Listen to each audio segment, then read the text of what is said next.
Madalas nating naririnig ang katagang ito, kabataan ang pag-asa ng bayan. Sabi pa nga ng iba, cliche, paulit-ulit, na naman, pero kung tutuusin, tama nga naman, no? Kabataan ang pag-asa ng bayan. Pero paano kung sasabihin kong pagbasa ang pag-asa ng kabataan?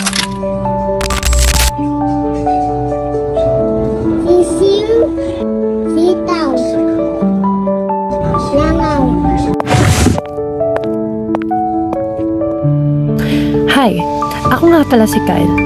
Di pa ako isang ganap na guro pero tila ramdam ko na agad ang bigat ng responsibilidad na pinapasa ng isang guro.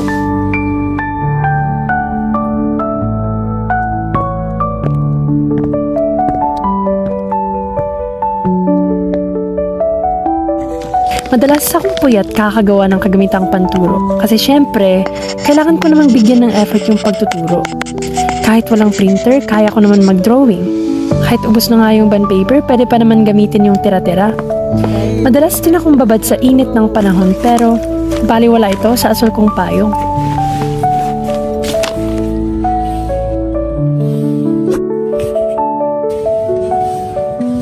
Pagod man papuntang paaralan pero napapawi naman lalo na't maririnig mo na yung mga apak ng paa nila. Yung tipong maglalamano pa yan sila sabay, "Good morning, Teacher Kyle." O diba? Sinong di makakalma? Pero sa likod ng masasayang tawa at makikinang nilang mga mata ay ang kanilang pagnanais na matuto kung paano magbasa. Minsan nga napatanong ako sa sarili ko, kaya ko ba? Pero sa bawat apa ko sa paralang yun ay ang pag-asang matututo rin sila gaya ng iba. Sa bawat araw na aking tinatahak, dama ko ang kanilang pagsisikap na matutong magbasa. Di man may kakaila na may pagkakataong nagiging makulit sila, pero siguro parte yun ng kanilang pagkabata. At ako naman bilang guro, ay dapat iniintindi ko rin sila. Very good. Appear.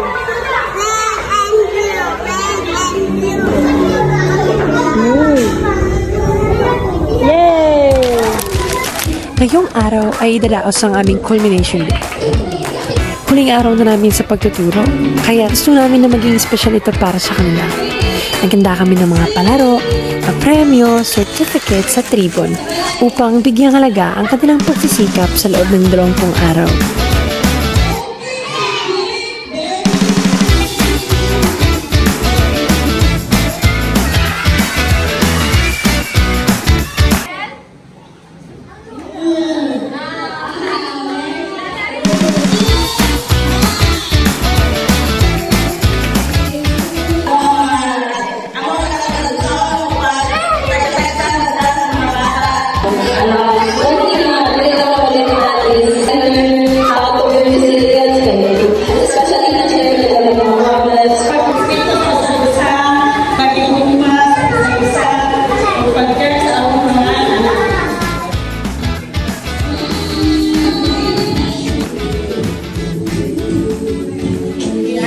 Kung meron man ako natutunan sa 20 araw na pagtuturo, ito ay ang kahalagahan ng pagbabasa.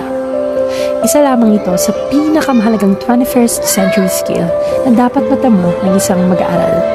Salamat na rin at dahil sa pamamagitan ng programang Para Basa, nalilinang natin ang kasanayan sa pagbabasa ng mga batang mag-aaral.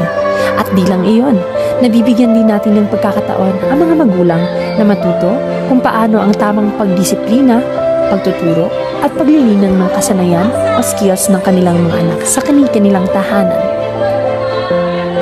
Bago ko tapusin ang video na ito, laging tatandaan na sa pagbasa, may pag-asa. Kaya tara, basa!